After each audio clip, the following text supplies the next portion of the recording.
Sadashivasamarambam Shankaracharya Madhyamam Asmadacharya Paryantam Vande Guru Param Param Om Shanti Shanti Shanti Om Namaste Om Ishwara. We are back here with the 11th chapter. We are kind of halfway with it, I guess. And we are looking at the very, very intriguing and philosophical topic in regards to whether we have free will or we do not. Is everything just fate or destiny or prarabdha in our technical term?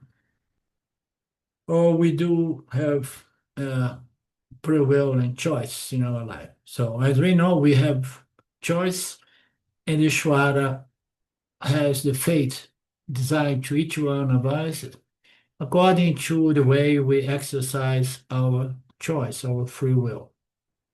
Both of them.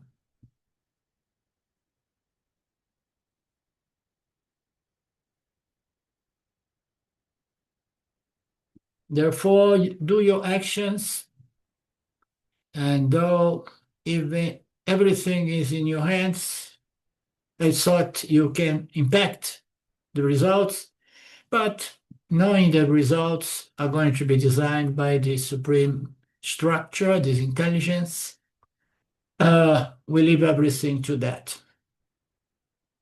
This is the working approach. This is when I respond to the field, when I'm just offering my actions, when I'm doing my actions, I'm doing with the best possible intention to produce a good result, a result that is in harmony with Dharma. That is the best possible, offering my action to the Lord with a spirit of gratitude. This is when we are doing as a karta. Yeah? But when we are receiving as a bhakta, we don't have much anything to say. So the only thing we can say is, okay, that's what it is. I understand the system. I don't know exactly the specifics, how you bring about each one of us prarabdha, but I understood. The logic is clear. It is it's a doubtless faith, conviction, confidence in this intelligence structure, although the specifics is beyond human comprehension, because there is nobody, no intellectual, human intellect that can understand this incredibly powerful and complex equation, karma equation, the karmic equation on different levels.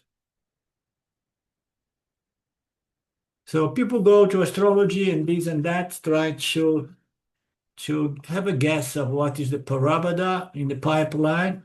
You can do that, but it's better you just don't go to that extreme, It's better you understand that prarabdha is prarabdha.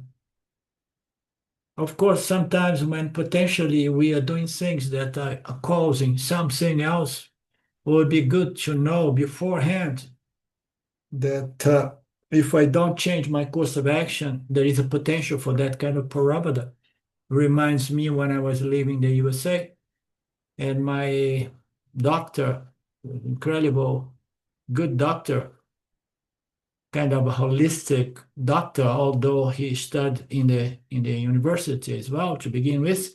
But he told me more than once, if you stay in this course with the stress you are handling here with this restaurant, the result is going to be a very serious disease coming. You are a candidate to get cancer.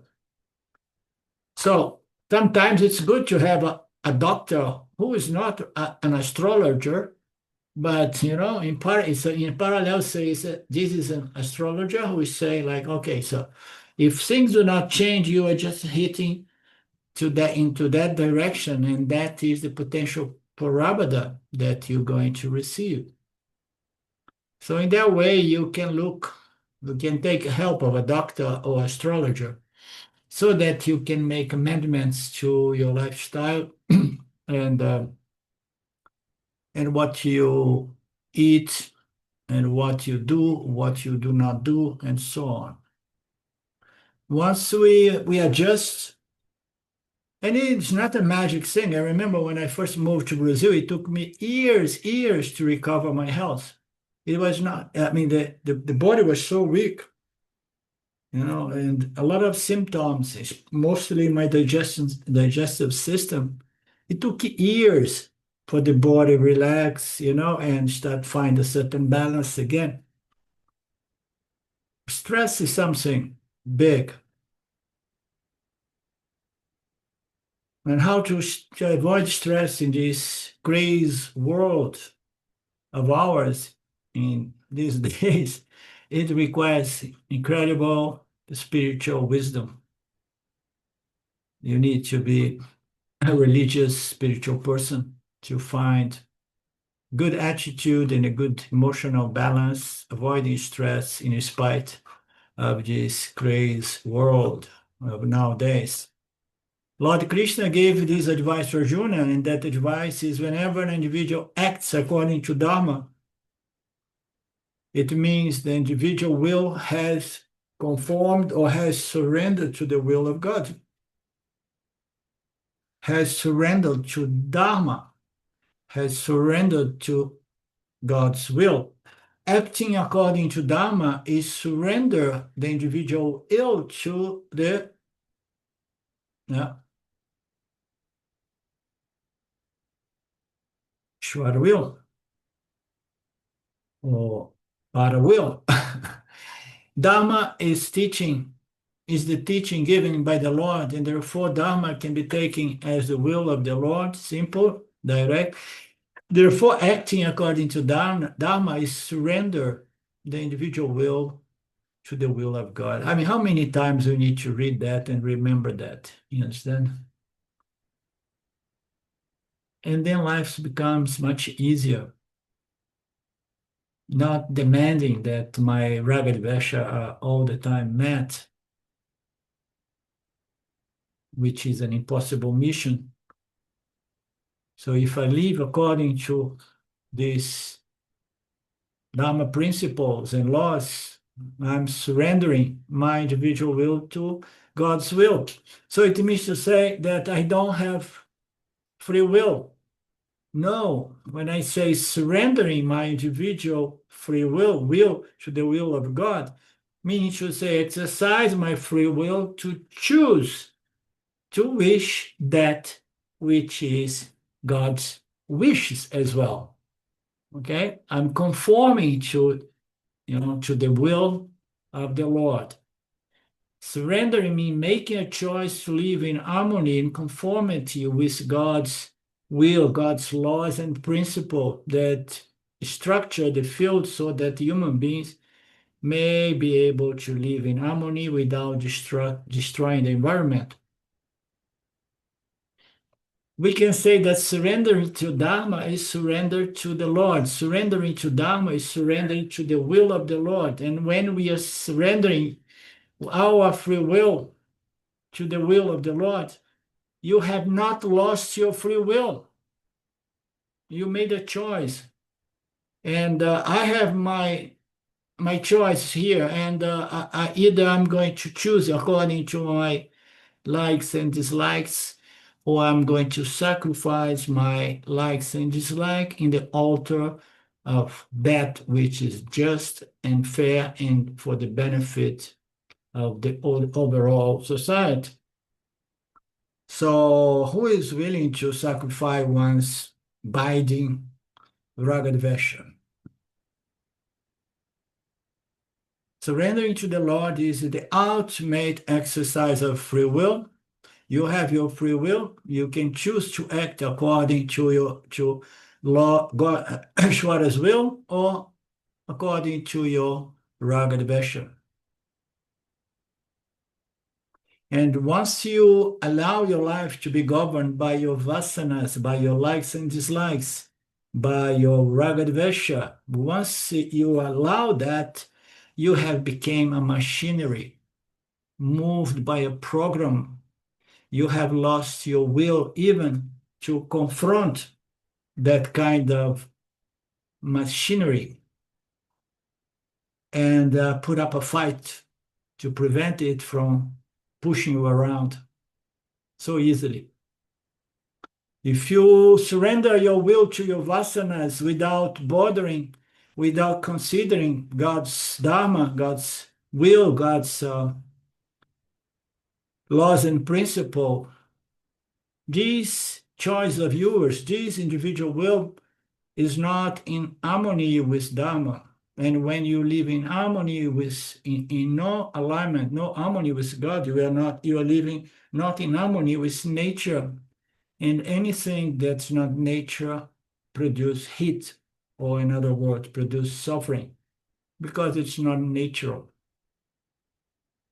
We need to conform to the laws and principles of the Lord. And the best example I always bring about this is when Sylvia and I, we used to go to Tokyo to make some money. In those days, we used to make a little money here and there and rush back to India to stay for some time without working.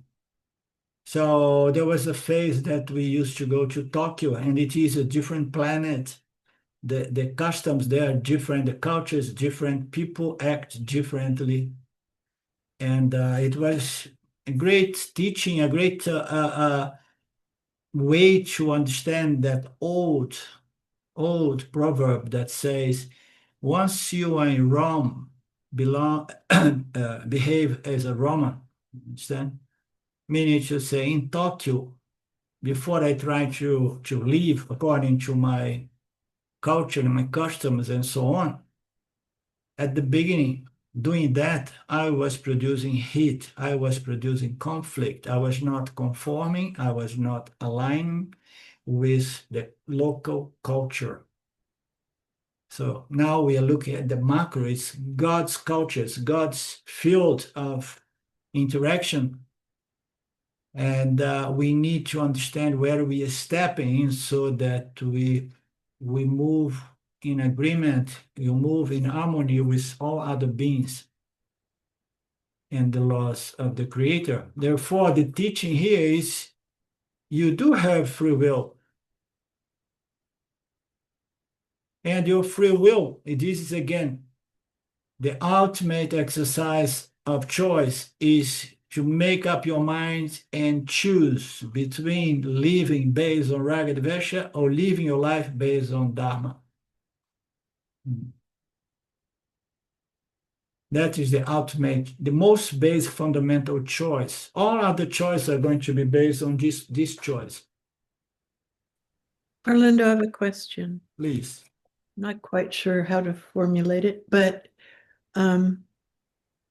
so living according to Dharma is constantly a maturing understanding of Dharma, right? What is Dharma in this field? And for the Jnani, is it continuous? Does the Jnani still need to mature in terms of the Dharma that you face in the world? Is there still growth of understanding? Yeah. So in the case of the Jnani, it's much easier and more natural. Why? The Jnani is the one who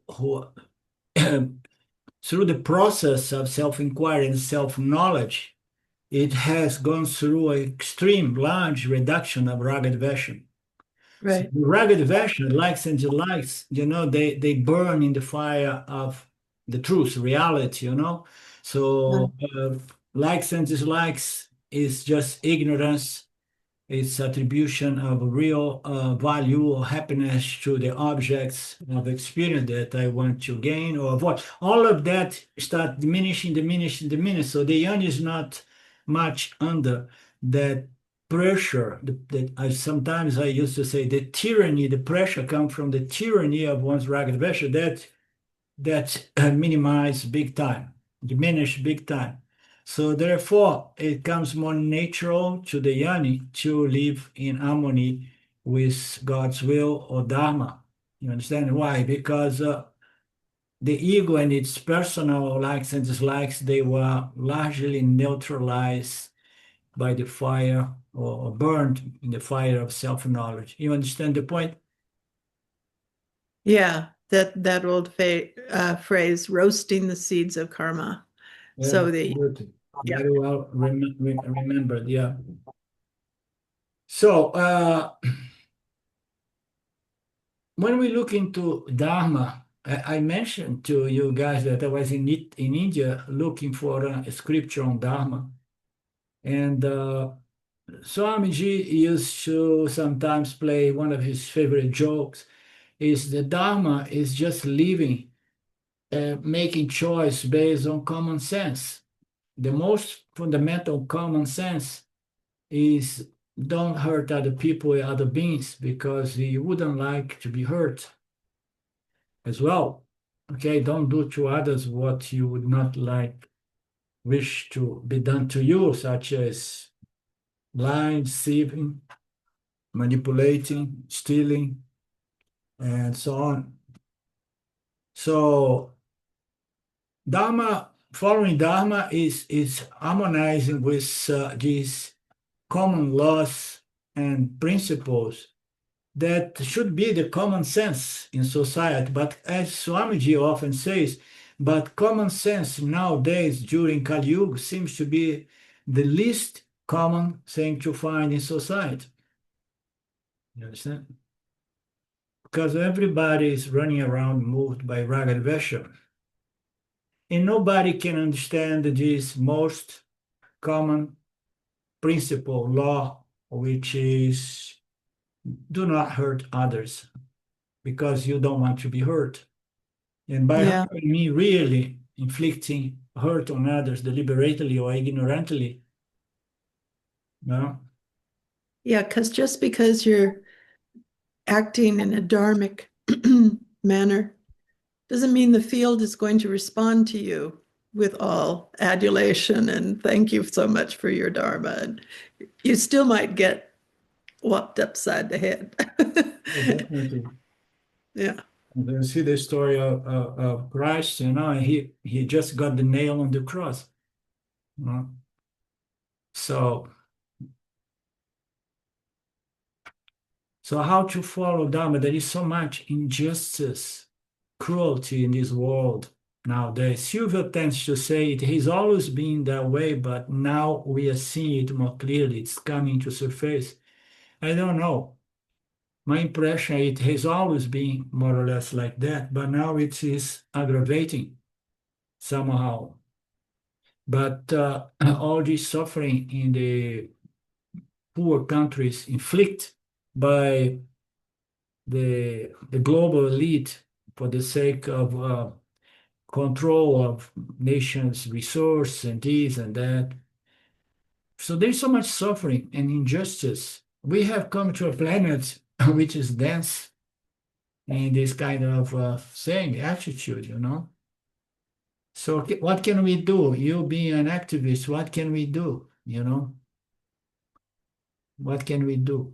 I was talking to a friend of mine that sends me some message about politics in Brazil, because contrary to the belief of many people, a few years ago when they managed to remove Bolsonaro and bring the guy from the prison, everyone, oh, beautiful Labor Party. And I kept quiet. I knew what was coming. You know, it's a gang. And she sent me a lot of videos and interviews and documentaries about the situation in Brazil.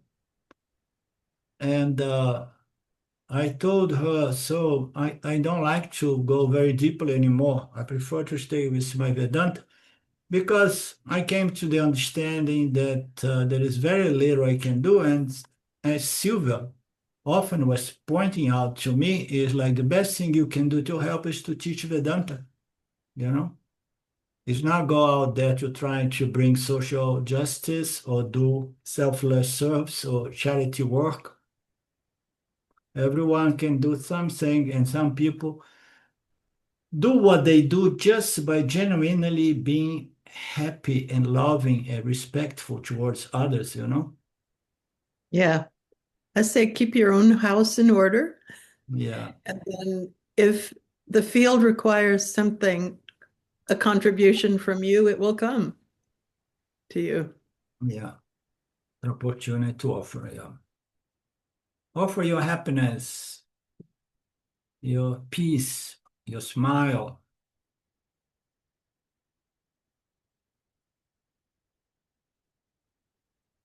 Arjuna's free will has got two aspects. Raga Vesha tells him, go and do not fight because, you know, you're going to kill people that are most important in your life. We have seen it in the second chapter. But the other way, on the other hand, the free will says his choice should go through the understanding he has about Dharma. He knew Dharma. He had knowledge on Dharma Yana. He studied the Dharma scriptures and so on. He knew that there was no other solution but war. So he had two possible course of action. But Raghvesha made him very confused. Krishna says, if you allow yourself to be moved by this Raghvesha, you're gonna act sentimentally without having a broader understanding of the situation and what is better for everyone and for yourself. You're going to be pretending to be a better person, a fair person, a loved person, a compassionate person. You're going to be causing great harm to everyone in society and mostly to yourself. This is abusing of your free will. This is an interesting topic. Abusing of your free will, abusing of your mind, abusing of your intellect. How many people use intelligently their intellect to justify adamic actions? Isn't it, Mark? Uh, you agree? Absolutely, you see it every day. Yeah, Huh? yeah, you see it every day. If you watch the news, you see it every day. Yeah, Yeah. it's very widespread.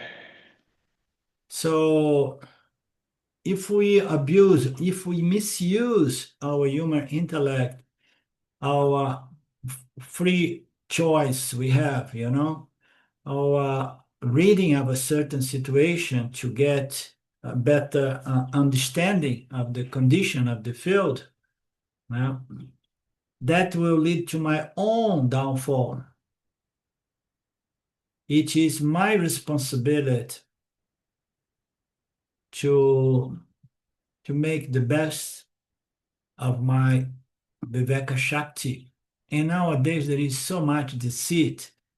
The news, the media has become instruments of manipulation, of mind control, and of social engineering.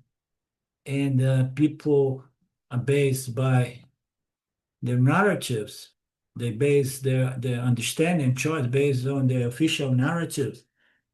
And they are not trustworthy anymore. The entire society is corrupted. It's so sad to see. Media is corrupt, the medical institutions are corrupt. It's a kind of cancer that has gone very, very profoundly in every layers of society. So Krishna is telling Arjuna, be careful the way you use your intellect here, your decision, your free will, because it could bring your downfall. It seems to be the case with Ravana. Ravana somehow abused of his or her free will, and as a result, got destroyed, downfall. Kamsa, the same thing. Arjuna, look at these examples and be careful. Is that what he's saying here? Yeah. Mark, you understand better these figures here, Ravana and Kamsa. Well, with Ravana, this comes from the Ramayana, and Ravana hijacked or kidnapped Rama's wife because he was attracted to her. And he knew it was the wrong thing to do, but he did it anyway. And finally, Rama killed him in battle. So it led to his downfall. Yeah. Kamsa Kamsa was a king when Krishna was born, and he knew the prophecy that he was going to get killed by the eighth son, which was Krishna. And so all his life he was trying to get Krishna killed, but finally Krishna killed him. So again, that led to his downfall. So yeah, be careful what you choose. Yeah. Very nice. Thank you very much, Mark. Therefore, Krishna is requesting Arjuna, do not abuse of your free will and choose your spiritual elevation rather than your downfall.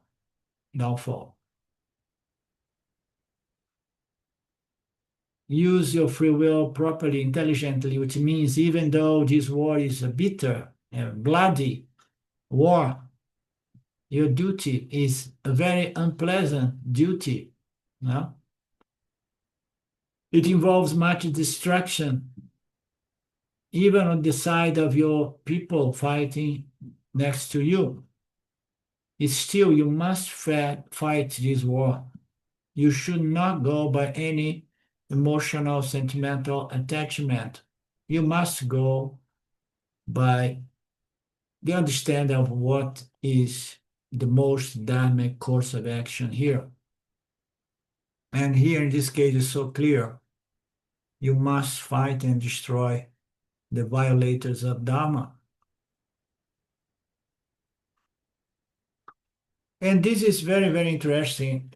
Just as small illustration here, that friend of mine from Northern California, the husband of my first wife, he gets very much confused because information dwell in the web is so controversial here and there, and one gets confused.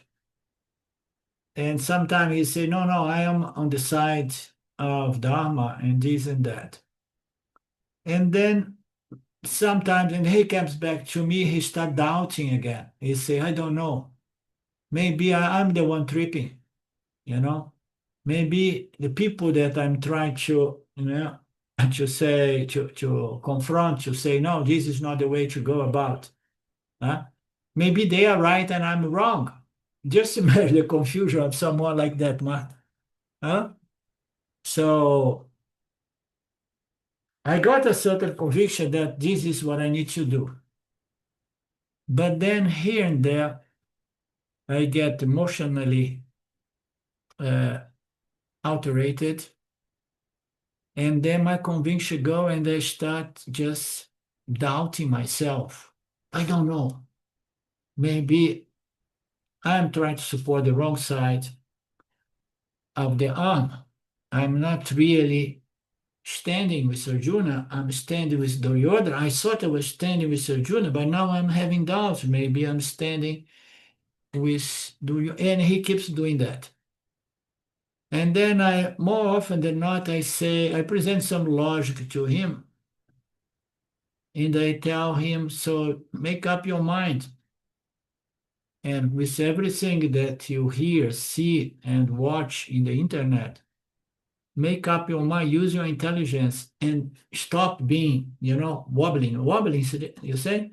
Being like, just a moment of clarity. Make up your mind, write up somewhere your decision, and based on facts and so on, and stop going crazy.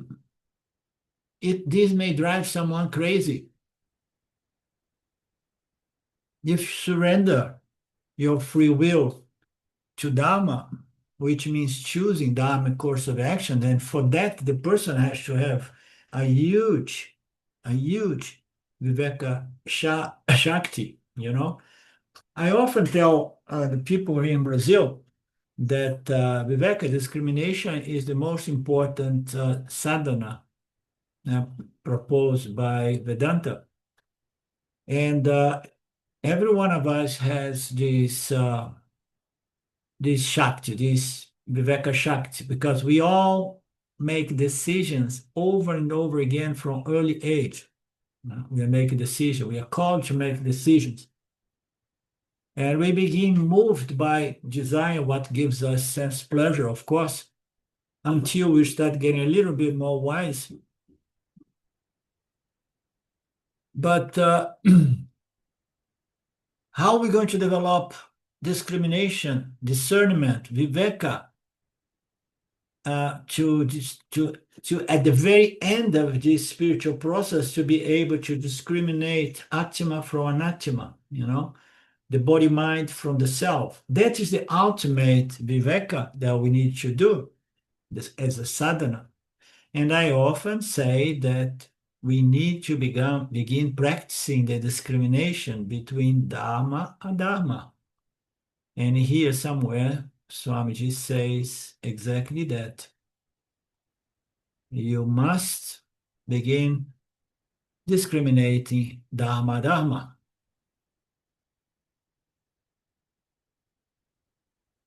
And most people are confused for several reasons.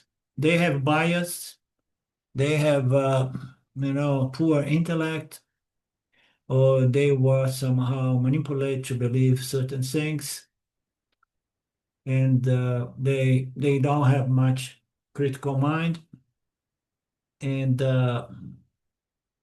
then the confusion is huge.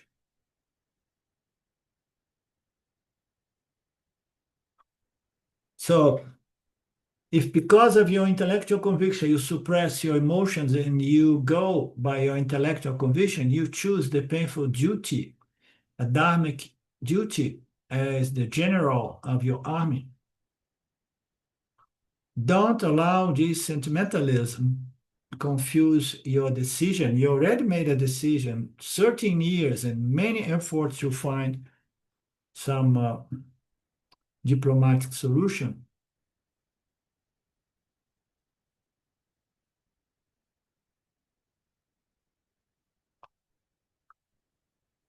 Surrender your will to the will of the Lord. And Arjuna was having Krishna there side by side with him, say, no, don't worry. I'm telling you what is Dharma. So you are very lucky. Not everybody has Bhagwan just, side by side in this fight, which ultimately is a fight between Dharma, Adharma, a fight between Atma, Anatma, knowledge and ignorance. So here we have Krishna just giving Arjuna such a treat, saying, no, I am the source of Dharma. I structure this meteor reality on Dharma. I know the importance of you as a general for future societies to fight this war. Remember, surrendering your will to my will. Even if it's painful, it will lead to your ultimate spiritual growth. So what more Arjuna has to listen to? He has to hear more, it seems. The Dharma course of actions is using the free will, and the Dharma course of action is abusing of free will. Beautiful. Or just using your free will in an improper way. Raga Dvesha-based action is going to make you abuse or misuse. The best word is misuse your free will. That sentence, the Dharma course of action is using the free will, and the Dharma course of action is misusing your free will, which Swami is presenting as an abuse of something which was given to us, which is Viveka Shakti. Here, Dharma-based action, Dharma-based choice, Viveka, is the proper use of free will which in another language means surrender your will to the will of God.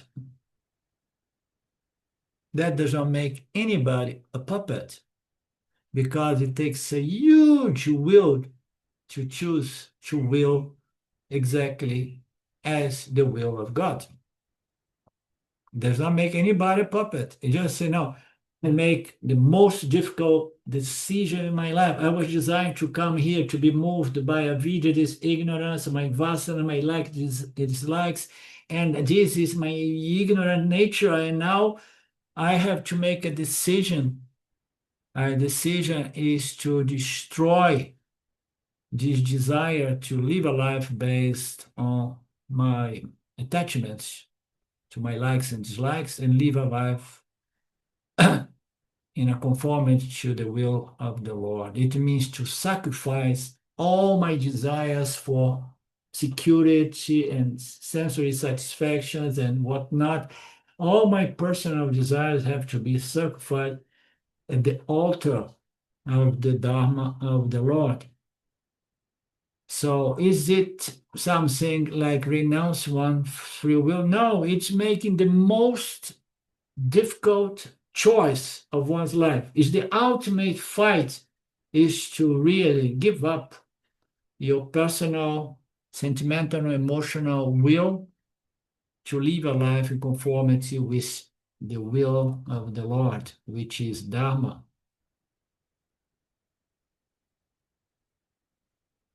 And Swami now rounds it beautiful, wraps it beautiful, say, and this is called devotion. Here you will find Karma Yoga and Bhakti Yoga merging together, because the true Karma Yoga has to act according to Dharma. We don't hear much about Dharma Yoga. Dharma Yoga, in the old days, I heard Ramji saying that I the one who create this Dharma Yoga. Nobody ever invent Dharma Yoga. I was the one who first brought it up. But then later on, not long ago, a year or two ago, I saw in one text Swami Paramarthananda mentioned, but superficially, Dharma Yoga. I like to present Karma, Dharma, Upasana, Shravana, Manana, Nididhyasana. But I like to put it in terms, Karma Yoga is this science, Ishvara, Jiva, Jagat, in which the Jiva understand the structure of Jagata, the Dharmic structure, harmonious structure of the Dharma field, and decides to conform to such laws and principles. So what is then Dharma Yoga? Dharma Yoga is just observing as a good Karma Yogi. You offer your actions and you receive the results as prasada, offers with a certain spirit and receives with the same spirit as prasada. So what is Dharma Yoga then? It's just to keep observing Dharma as you present your words and deeds and your actions. So you cannot be a Karma Yogi without observing Dharma, without being vigilant about your actions. Are these actions conform to Dharma, or my actions are being moved by binding vasanas, binding desires and fears? Again and again, conforming our actions to Dharma at the beginning requires more and more vigilance and discipline. But thanks God, we have a system that every time we violate this, there is a red bulb, like Ramji used to say, that not only goes on and off, may make some noise like bam, bam, bam, bam, bam. Because we still have that which Swamiji says is becoming more and more rare, which is common sense. We know when we make mistakes. And mistakes are always around the corner. The important thing is not to take it seriously and not feel guilt or inadequate. But on the other hand, one must acknowledge one's mistake and understanding that I'm doing my best. And if there is some karma to be resolved, just resolve the karma with the other person or the circumstance or this and that. So to be a karma yogi, it means you are working again and again, you're sharpening your Viveka Shakti because you're observing Dharma, because the pressure of your vasanas are going to compel us to violate these principles and laws, because once we want what we want, when we want, that pressures coming from the subconscious mind is what usually compels us to make mistakes. Therefore, a good Karma Yoga has surrendered one's will, free will, to the will of the Lord. When it is a forced surrender, it is suppression. This is very, very nice. So how are you going to surrender your free will, your desires and aversions, or your raga dvesha? You know, you want to move according to your likes and dislikes, no? Desires and aversions. How are you going to give them up and act in accordance to the laws and principles of God? In the beginning, you have to have a lot of willpower and vigilance to prevent, stop those tendencies to manifest in words and deeds.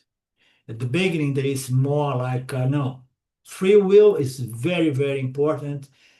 Sorry, willpower is very, very necessary, and I have to have a tremendous willpower. Why? Because my Viveka Shakti is small, and then I need to compensate with small willpower. But as my Viveka Shakti grows, and then we have both willpower and Viveka Shakti, understanding. My understanding grows, and as it grows and it grows, my vigilance and my willpower becomes less and less necessary. That's more or less in connection with what Lynn said before. So this surrender should not be a suppression, a repression. It should not be fake. It should not be superficial. If it is a fake forced surrender, it's not going to really produce maturity. When it is a forced surrender with maturity, like there is a draft son, there's no one have the freedom to violate the sick. So let me see, is that something wrong with this? When it is a forced surrender, it is suppression, but when it is a forced surrender, now, and when it is a surrender with maturity, I don't understand. Please help me. I think it's just pointing to the surrender with understanding is sort of, it becomes your desire because you know the truth of something. So that's, I don't know, Mark? I think it's like, if we go back to what you were saying earlier, Arlinda, about living in Tokyo, and you didn't abide by their customs, so to speak. It's like, okay, you don't necessarily agree with their way of life, but you abide by it because you're a mature human being and it's the way to go. Okay. Yeah, what made some confusion because he kept the word forced surrender, you know? Well, it means, I think he's meaning there that you're forcing it upon yourself, even though it goes against your regesh and Yeah, virtues, you know, your likes and It is dislikes. still it requires effort and discipline and vigilance, yeah. And that requires maturity, willpower, and understanding of the situation. Yeah. You see, one of the things, every religious structure presents a list of do's and do nots, you know? They may call it uh, commandments, or there are different words to explain that, do's and don'ts. And it makes sense that we should not be doing those things listed in those scriptures. But unless you understand, in Portuguese we have a nice word, we say custo-benefício. Unless you understand the cost and the gain, of making your decisions against this dharma, the most fundamental dharma, which is no injury, okay? Ahimsa. So why we don't do certain things? People tend not to do certain things because they're afraid of burning in hell or anything like that. Or they're afraid of being caught. But if one gets into understanding the price we pay for violating this God's will, the price is so high that we are the first victim of doing those things. We need to understand all of that. When you understand, you're going to need less willpower, because understand has grown. Understand is maturity.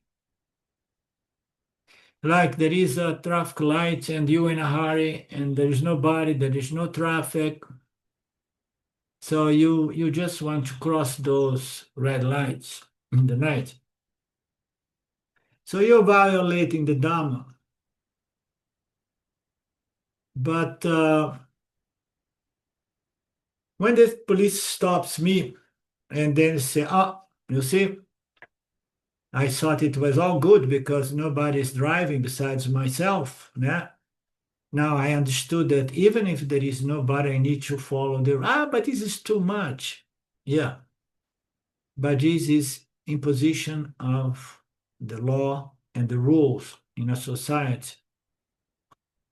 So I learned that in Japan as well and in the United States. In Brazil, you don't learn those things because people, if they see that they can get away with violating any one of these rules and laws, they do. Okay? And when you live in a culture like that, you end up picking up some of it. For example, here, nobody stops at where it says stop. Everybody slows down and then turns right, turns left, or goes straight. It is in most places in Europe as well. When I went to the United States, people told me, the stop has to be complete. If you stop, but still you are going by 2 miles an hour before you make a turn, you get a ticket. So it took me a while to make a complete stop on every traffic stop. Why? Because there are tickets to be paid. There are how you say? You can be punished. Punishments are there for anyone not complying with the rules and laws. So there is a beauty in all of that, because we humans, we had a hard time to learn things unless there is a clear-cut price to pay with any small violation of the rules of society. Thus, there is no true karma yoga if you are just doing things out of fear of going to hell. You are going to try to suppress your desires, but you're going to engage them behind the curtains. Karma yoga is all the time following Dharma, sacrificing your desires and so on, which means surrendering to the laws and principles. Surrendering what? My likes and dislikes, my rag and vesha. Dharma means God, and therefore every Karma yoga is a devote of Ishvara, is a bhakta. Therefore, Arjuna become a yogi, a bhakti yogi, become bhakta.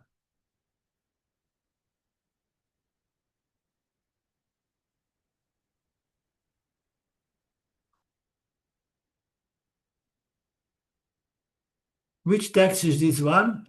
Verse 34. What is the verse? Is it not presented here? I did not read up to down here.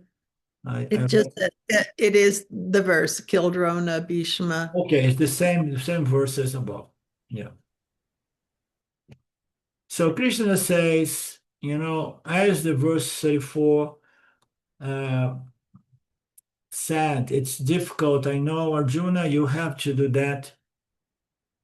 Shoot at sight, order as it were. Drona, your own guru, all right, but unfortunately, he has taken the adharmic side in this battle. Yeah, this is so controversial, intriguing. So many good people.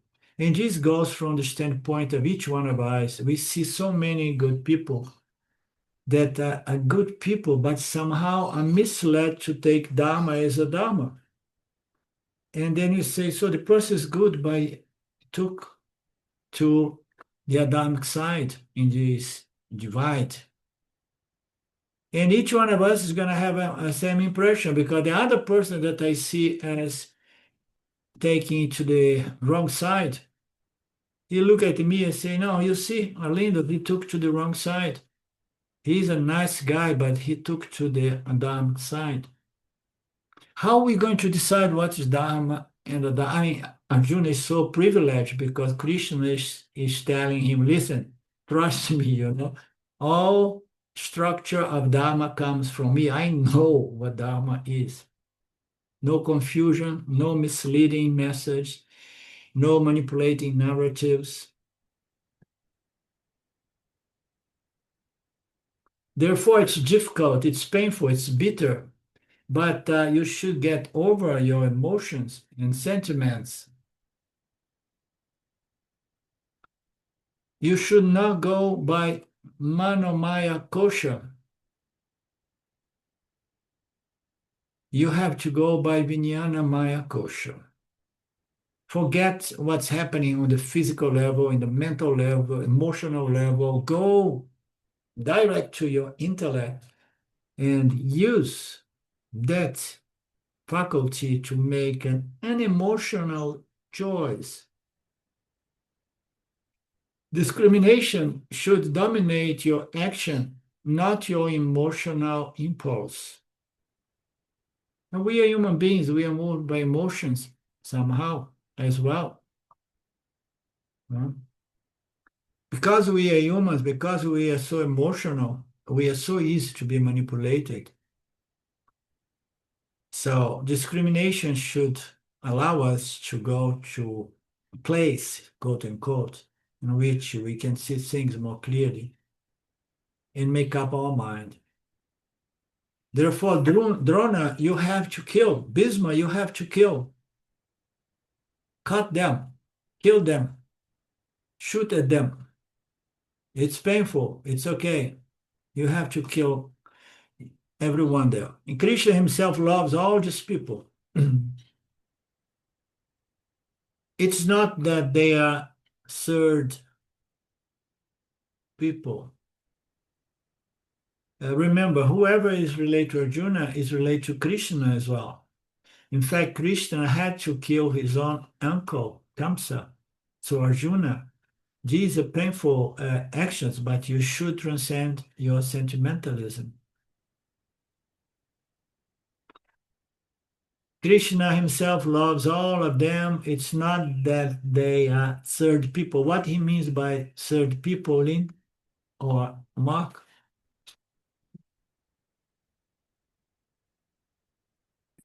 I have no idea. Then Karna. Karna is easy for you to kill because if you don't kill Karna, Karna is going to kill you. He hates you. He's a dumb person. So you would like to kill all the people that you want to remove. Your list of the Vesha, things you want to remove, avoid, cancel. Because you are waiting to get an opportunity, Karna, you will kill with great pleasure. And in the process, you have to lose many people on your side as well. And therefore, Jahi, and the time has come for them to die because I have brought up their Parabada has matured, fructified. The Parabada is over. I have already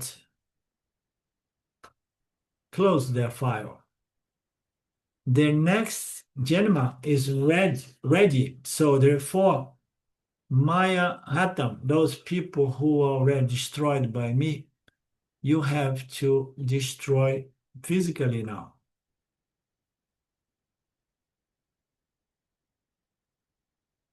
Do not get upset or depressed over this. Do not be depressed. These are all facts of life. I read a little bit today. It's very nice. These are all facts of life. Many things you have to do in life are unpleasant. And do not grieve over unpleasant things you must do because it's the Dharma course of action.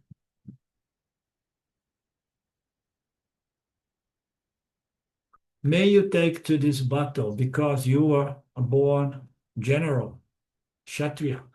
If you are Brahmana, you can get away with sitting in meditation in the forest while this battle takes place. You can do tapas, japas, or anything. But your duty as the warrior you are is to fight. You cannot say, no, I'm against violence. I don't touch a gun. I don't touch any arm. As a general, you must do this. Your dharma is to protect society from dharmic people. This is your duty as Kshatriya, a dharmic Kshatriya, dharma. And therefore, you, Jyatsiva, certainly you defeat your enemies if you fight this war. Certainly you defeat them in the war because Arjuna in the chapter was expressed a doubt whether he would win or lose. He was going to kill or be killed. There was that as well. I do not even know whether we'll defeat them or whether they will defeat us and kill us. Krishna says that in the second chapter, verse 6. Krishna says here, you are going to win the war, not because you are power, but because Dharma is on your side. The Parabada is over.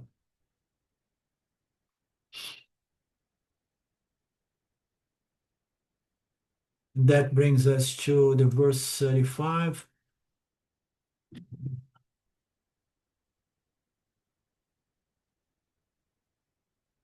Sañjaya said, having heard these words of Krishna, the trembling Arjuna saluted and bowing down with great fear, falteringly spoke to Krishna once again with joined palms. Beautiful.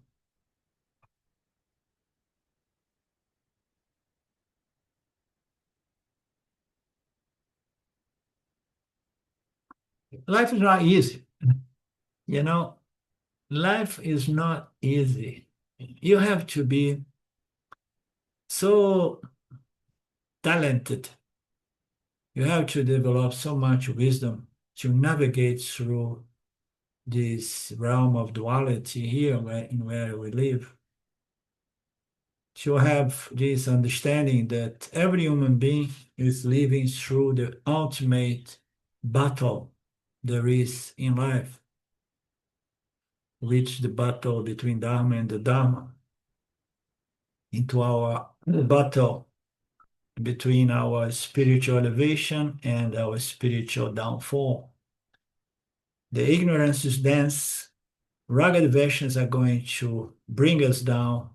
The wisdom of the scripture that to elevate us And that brings us to this wonderful, beautiful text in which everything is described, in such a manner. Arjuna, in total devotion, understands that this battle is no longer just an economic, social war, but a spiritual war. Therefore, he joined his palms in great devotion, understanding what's taking place. It's a spiritual battle within each one of us.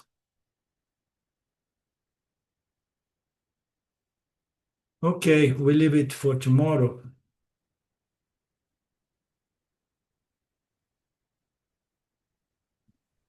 We'll meet Friday. Yes. Yeah, Friday. Everyone good for Friday? Om Purnamada Purnamidam Purnamudachyate Purnasya Purnamadaya Purnamevavashishate Om Shanti Shanti Shanti Om Namaste Om Ishwara. We meet on next Friday. Ishwara willing. Bye-bye. Thank you. Thanks, Alinda. Okay, see you then. See you. Bye-bye. Bye.